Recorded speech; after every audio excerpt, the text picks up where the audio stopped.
2020년 4월 19일 주일날 예배 말씀 이사야 41장 8절에서 10절까지입니다. 그러나 나의 종 너 이스라엘아, 내가 택한 야곱아, 나의 벗 아브라함의 자손아, 내가 땅 끝에서부터 너를 붙들며 땅 모퉁이에서부터 너를 부르고 내게 이르기를 너는 나의 종이라, 내가 너를 택하고 싫어하여 버리지 아니하였다 하였노라. 두려워하지 말라, 내가 너와 함께 함이라. 놀라지 말라, 나는 네 하나님이 됨이라. 내가 너를 굳세게 하리라. 참으로 너를 도와주리라. 참으로 나의 의로운 오른손으로 너를 붙들리라. 아멘. 기도하겠습니다. 은혜와 사랑이 풍성하신 아버지 하나님, 우리 하나님의 은혜 참으로 감사합니다.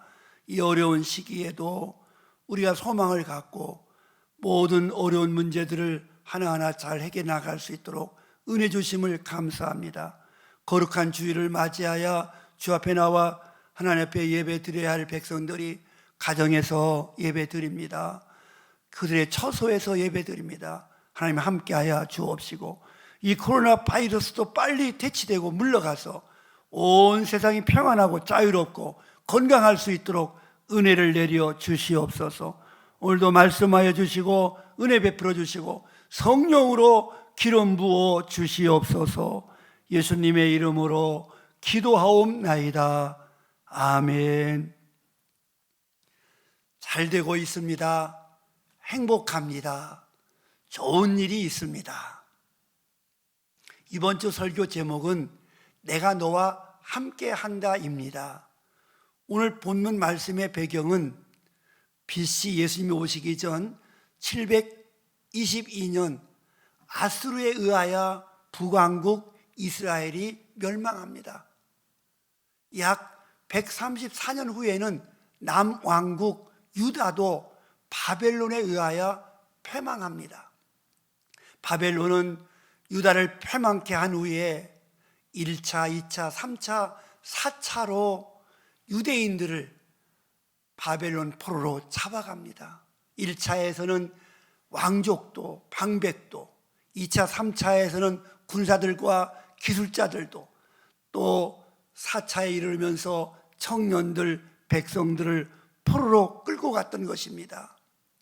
이때 이사야 선지자가 예레미야 선지자, 에스겔 선지자, 다니엘 선지자 이들이 활동하게 됩니다.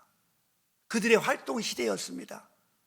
바벨론에 힘있던 느부갓네살 왕 시대에 이스라엘 민족은 순환을 당하게 됩니다. 그러나 선지자 이사야는 외칩니다. 하나님이 우리와 함께 하신다. 반드시 우리는 고국에 돌아간다. 그 포로에 있으면서도 희망의 메시지를 전합니다. 하나님의 때가 차서 포로에서 풀려 70년 만에 그들이 본국에 돌아오게 됩니다. 하나님께서 파사 제국을 일으켜 고레스 왕이 바벨론을 쳐서 승리하게 합니다. 하나님의 특별하신 은혜로 고레스 왕은 칙령을 내려 BC 538년에는 유다 백성을 고국으로 다 자기 나라로 돌아가게 합니다. 이때 그들은 1차, 2차, 3차를 통하여 그들이 고국으로 귀환하게 됩니다. 돌아오게 됩니다. 이제 그들의 문헌에 보면은 49,897명이 약 5만여 명이 그들의 포로에서 돌아왔다고 합니다. 과연 이사야의 예언대로 하나님이 함께 하셔서 돌아오게 됩니다. 돌아온 그들은 2년 만에 성전 건축을 시작합니다. 부서지고 무너진 제단을 눈물로 수축하며 기도하며 성전을 재건합니다. 이때 사마리아인들의 방해로 공사가 중단되기도 합니다. 그러나 하나님께서 함께 하심으로 성전 건축을 재개하고 완공하게 됩니다. 그 기쁨과 감격은 이루 말할 수 없었습니다. 할렐루야! 하나님께 영광을 돌렸습니다. 사랑하는 여러분, 하나님께서 아무리 강한 정복자가 등장한다 하여도 이스라엘아 두려워하지 말라고 하십니다. 바사, 즉 지금의 이란입니다. 바사에서 또 아무리 강한 정복자가 나타난다 하여도 두려워하지 말라고 하십니다.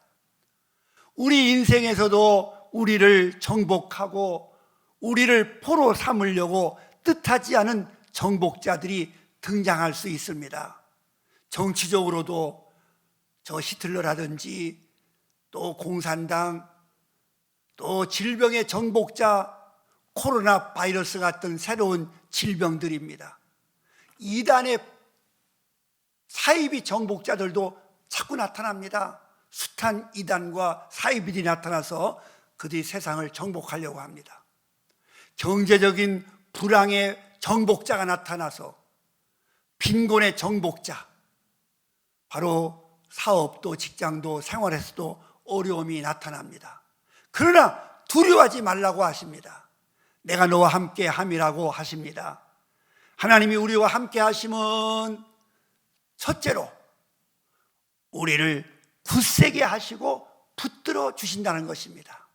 하나님이 나와 함께 하신다는 게 뭐냐? 하나님이 우리를 붙들어 주시는 거예요. 나의 종 너 이스라엘아, 내가 택한 야곱아, 나의 벗 아브라함의 자손아. 하나님이 이스라엘을 부르십니다. 여기에 여러분의 이름을 한번 불러보세요. 하나님을 믿는 신흥교회야, 하나님을 믿는 행구야, 하나님을 믿는 대한민국아, 하나님을 믿는 아무개야. 내가 땅끝에서부터 너를 붙들며 내가 너를 굳세게 하리라. 참으로 너를 나의 의로운 오른손으로 붙들어 주리라. 하나님께서 붙잡아 주십니다. 하나님은 강한 것, 우리 인간들은 강한 것 같지만 그래서 큰 소리 칩니다. 그러나 약할 때가 많습니다. 아니, 인간은 약합니다. 흔들릴 때도 있고요, 넘어질 때도 있고 잘못된 길을 갈 때도 있습니다. 예기치 못한 일들에 부딪혀 오는 것입니다. 이번 코로나 바이러스처럼 우리도 하나님께서 붙잡아 주셔야 굳세게 설 수 있습니다.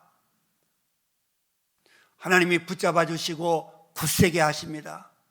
오늘 우리가 이렇게 하나님께 예배 드림도, 가정에서도 또 우리 직장과 삶의 자리에서도 하나님이 붙잡아 주셔서 우리가 이렇게 설 수가 있는 것입니다.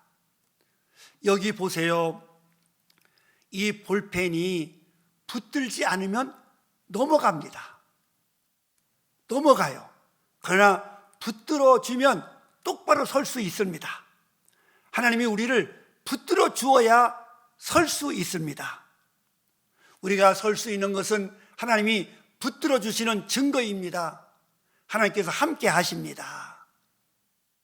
여러분, 저 영국 선교사였던 리빙스턴의 이야기를 잠깐 들려드리겠습니다. 1896년, 지금부터 약 124년 전에 그 리빙스턴은 영국 글래스고 대학 강단에서 선교사를 마치고 돌아와서 연설하게 됩니다. 56년간이나 아프리카 선교사로 또 탐험가로 아프리카에서 생활한 그 선교사가 83세 때 학생들에게 강연을 하였습니다. 그는 빅토리아 폭포도 발견하였고 그 암흑의 그 당시 아프리카를 선교하면서 문명화의 선구자 역할을 감당했던 것입니다. 리빙스턴은 강연 마지막에 자기 자신이 전혀 다른 사고방식과 언어와 풍습이 다른 아프리카 오지에서 56년간이나 선교 활동을 할 수 있었던 것은 마태복음 28장 20절 내가 세상 끝날까지 너희와 항상 함께 있으리라는 예수님의 말씀을 붙들고 살았기 때문입니다. 하나님이 내가 너와 함께 하겠다, 예수님이 내가 너와 함께 하겠다, 여러분 이 말씀을 붙들고 56년간을 살았다고 합니다. 하나님은 나와 함께 하십니다. 하나님은 세상 끝날까지 우리와 함께 하시는 것입니다. 이것이 바로 우리를 붙들어 주시는 겁니다. 두 번째로 하나님이 우리와 함께 하시는 것은 하나님이 우리를 도와주십니다. 참으로 너를 도와주리라. 이사야 41장 14절에 가면은 이스라엘 백성을 향하여 버러지 같은 너 야곱아라고 성경은 말씀합니다. 옛날 성경에는 지렁이 같은 너 야곱이라고 말씀하고 있습니다. 얼마나 힘이 없고 하찮은 존재입니까? 발에 밟힐 수밖에 없는 약한 존재임을 말하는 것입니다. 그러나 이렇게 약한 인간이라도 하나님이 도와주시면 날카로운 새 타작기 같은 강한 자가 됩니다.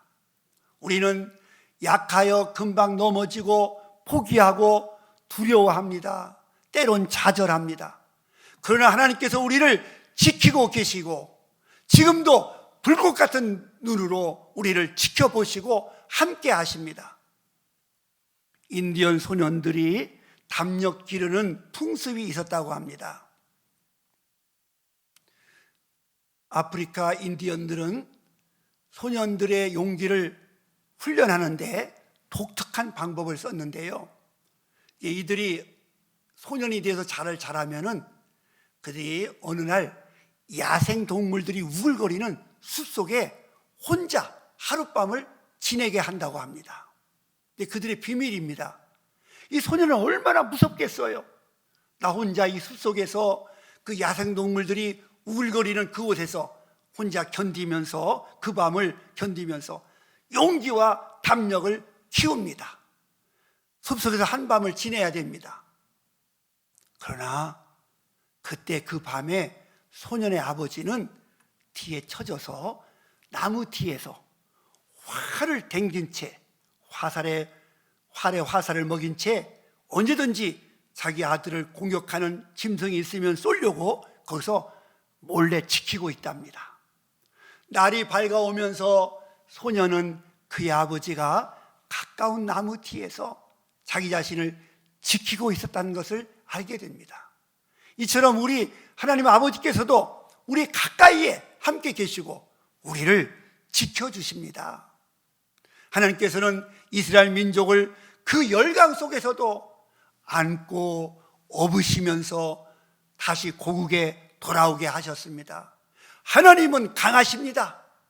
하나님은 나를 도와주십니다. 여러분, 나를 도와줄 자가 누굴까요? 하나님의 문을 두드리세요. 하나님께 기도하세요. 하나님이 도와주십니다. 하나님이 우리와 함께 하심이 하나님이 우리를 도와주시는 거예요. 도와주십니다. 세 번째로 하나님이 우리와 함께 하심은 우리를 승리하게 하십니다. 이번 코로나 바이러스에서도 우리를 승리하게 할 것입니다. 16절로 내려가 보면 하나님께서 우리를 괴롭히고 우리가 두려워했던 것에 대하여 말씀해 주고 계십니다. 네가 그들을 까불는즉 바람이 그들을 날리겠고 회오리바람이 그들을 흩어버릴 것이로되 너는 여호와로 말미암아 즐거워하겠고 이스라엘의 거룩한 이로 말미암아 자랑하리라. 여러분, 이제 코로나 바이러스가 회오리바람처럼 날아가고 이같이 우리는 자랑하게 되어지고 여호와로 말미암아 즐거워하게 될 것입니다. 여호와께서 새 힘을 주십니다. 승리하게 하십니다.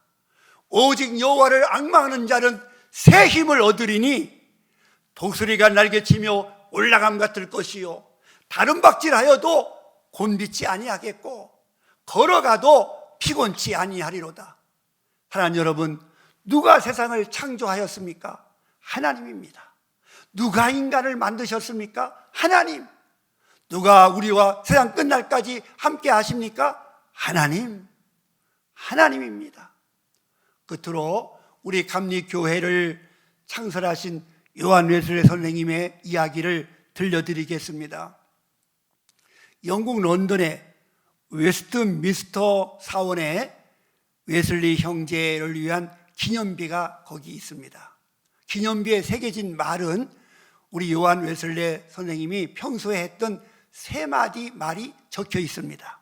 첫 번째가 세계는 나의 교구다. 세계는 나의 교구다. 두 번째는 하나님께서는 당신의 일꾼을 땅에 묻으시나 당신의 일은 계속해 나가신다. 하나님의 사람들도 죽을 수 있습니다. 그러나 하나님의 일은 영원합니다. 세 번째 말은 웨슬레가 임종을 맞이하여 죽기 전에 할렐루야로 팔을 높이 들고 승리의 기쁨이 넘치는 목소리로 외쳤던, 세상에서 가장 좋은 것은 하나님께서 우리와 함께 하시는 것이다 라는 말입니다. 하나님께서 우리와 함께 하시는 것이 가장 세상에서 좋다는 것입니다. 내가 너와 함께 한다입니다. 두려워하지 마세요. 하나님이 함께 하심을 믿고 이번 코로나 바이러스를 극복하고 오히려 우리가 정복하고 다름질합시다. 걸어갑시다. 모든 삶에서 올라갑시다. 회복됩시다. 온 세상이 평안하고 나라가 안정되며 우리 신흥교회가 부흥합니다. 신흥교회 성전도 잘 건축되며 한층 한층 잘 올라가고 있습니다. 하나님이 함께 하심이 우리 모두에게 항상 나타나시기를 축복합니다. 세상 모든 사람들에게, 우리 대한민국에, 우리 신흥교회와 모든 성도들에게 하나님이 함께 하시기를 주님의 이름으로 축복합니다. 기도하겠습니다.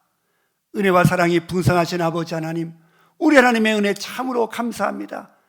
하나님 우리를 지키시고 함께 하시며 하나님이 우리를 두려워하지 말라 하시면서 강한 힘과 능력을 주시고 붙들어 주시는 줄로 믿습니다. 우리를 승리케 하시는 줄로 믿습니다. 하나님 우리를 도와주시옵소서. 이 코로나 바이러스가 물러가게 하시고 이제 모든 예배와 우리 신앙과 일상이 회복되게 도와주시옵시고, 하나님의 살아계신 증거들이 각 가정에서 또 일터에서 모든 삶의 자리에서 나타나게 도와주시고 축복하여 주옵소서. 우리 신흥교회 성전도 잘 지어지게 하시고 우리 신흥교회를 통하여 이 지역과 대한민국이, 온 세상이 복을 받게 도와주시옵소서. 예수님의 이름으로 축복하며 기도하옵나이다. 아멘.